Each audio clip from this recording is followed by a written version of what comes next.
नमस्कार दोस्तों, मैं सुरेंद्र आपका स्वागत करता हूं अपने YouTube चैनल प्रज्ञा एकेडमी क्लासेस में। हम लोग जैसा कि अभी तक फिजिक्स पढ़ रहे थे 10 की, तो हमने पिछली क्लास में शायद देख लिया था कि दर्पण कितने प्रकार के होते हैं और एक टाइप हमने पढ़ा भी दिया था, शायद पढ़ा दिया था समतल दर्पण हमने पढ़ा भी दिया था, क्योंकि दो टाइप के होते हैं। हमने समतल दर्पण पढ़ लिया था। आज हम लोग पढ़ेंगे गोलीय दर्पण।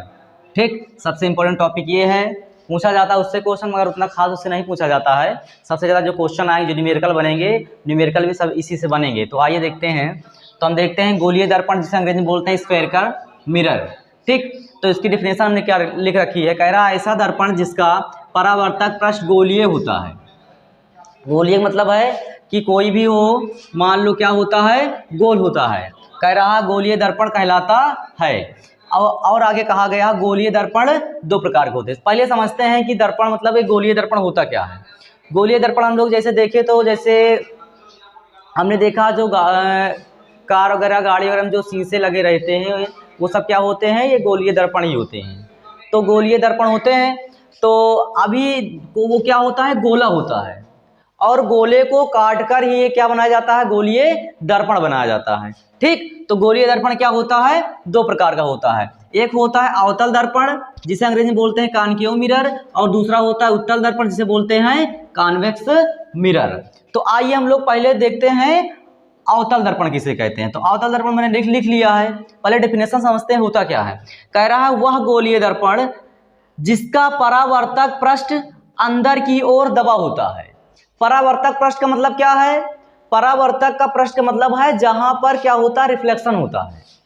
ठीक, जहां पर रिफ्लेक्शन होता है। मैंने बताया था समतल दर्पण में, मैंने क्या बताया था कि एक समतल दर्पण होता है और पीछे की तरफ क्या होता है, पेंट हुआ होता है। इधर से आता है, कोई भी वस्तु रखोगे तो ऐसे आता है परावर्तक पृष्ठ, और यहां से क्या होता है, निकल जाता है। तो ये जो इधर जो पेंट हुआ होता है वो परावर्तक पृष्ठ नहीं होता है। जो पेंट नहीं हुआ होता है वो होता है हमारा परावर्तक पृष्ठ। तो हमने देखा, कह रहा वह गोलीय दर्पण जिसका परावर्तक पृष्ठ अंदर की ओर दबा होता है। कैसा होता है, जिसका परावर्तक पृष्ठ क्या होता है, जिधर से मतलब जिधर से हमको मतलब अपना चेहरा दिखेगा, वो क्या होता है, वो अंदर की तरफ दबा हुआ होता है। वो क्या कहलाता है, अवतल दर्पण कहलाता है।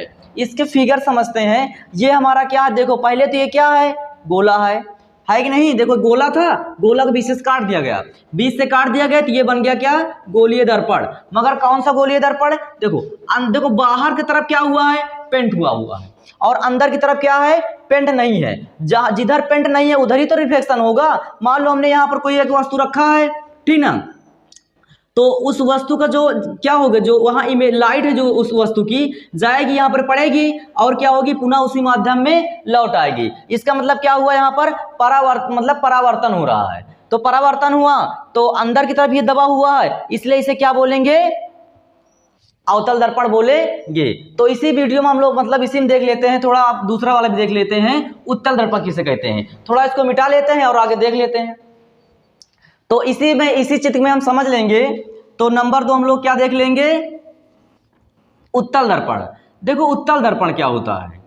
उत्तल दर्पण में क्या होता है, जैसे हमने बताया कि इसमें अंदर की तरफ दबा हुआ होता है। उसमें क्या होता है, उसमें अंदर ना होकर उसमें बाहर की ओर दबा हुआ होता है, बस।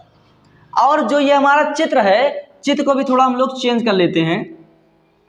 देखिए चित्र में क्या होगा यहाँ पर, क्योंकि पेंट यहाँ पर बाहर की तरफ हुआ है, अब जो पेंट होगा हमारा वो क्या होगा, अंदर की ओर होगा।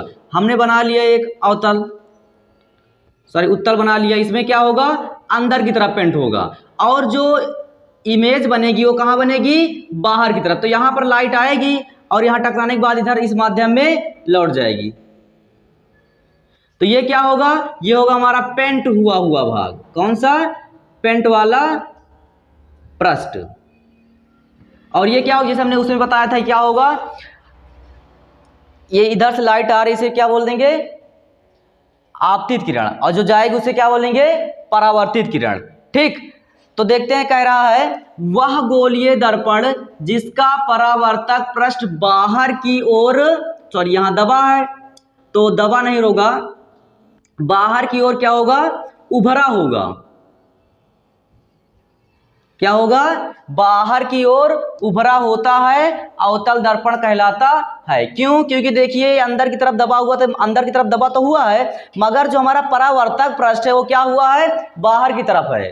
ठीक, बाहर क्या कहलाता है, अवतल। सॉरी यहाँ पर गलत लिखा है क्योंकि अभी हम मिटाए नहीं है, तो ये क्या कहलाएगा, उत्तल। ठीक, तो हमने देखो इसी डिफिनेशन में 3 जगह करेक्शन कर दिया और थोड़ा चित्र में भी करेक्शन कर दिया। ये किसका हो गया, उत्तल दर्पण हो गया। तो एक बार फिर देख लेते हैं, हमने पहले पढ़ाया क्या, अवतल दर्पण। अवतल दर्पण में क्या होता है, वो अंदर की तरफ दबा हुआ होता है, अंदर की तरफ दबा हुआ होता है, और उसका जो परावर्तक पृष्ठ होता है वो भी क्या होता है, अंदर की तरफ होता है। और इसमें क्या होता है, जो परावर्तक पृष्ठ होता है ये क्या होता है, बाहर की ओर होता है। दोनों बात थोड़ा थोड़ा है अंतर, बाकी सेम है। अगर डिफिनेशन चाहोगे डिफिनेशन भी लगभग सेम है, एक में अंदर की तरफ दबा होता है, एक तरफ क्या होता है, एक में बाहर की तरफ उभरा हुआ होता है। तो आई होप ये समझ में आ गया होगा। आप लोग एक बार इसका स्क्रीनशॉट ले सकते हैं।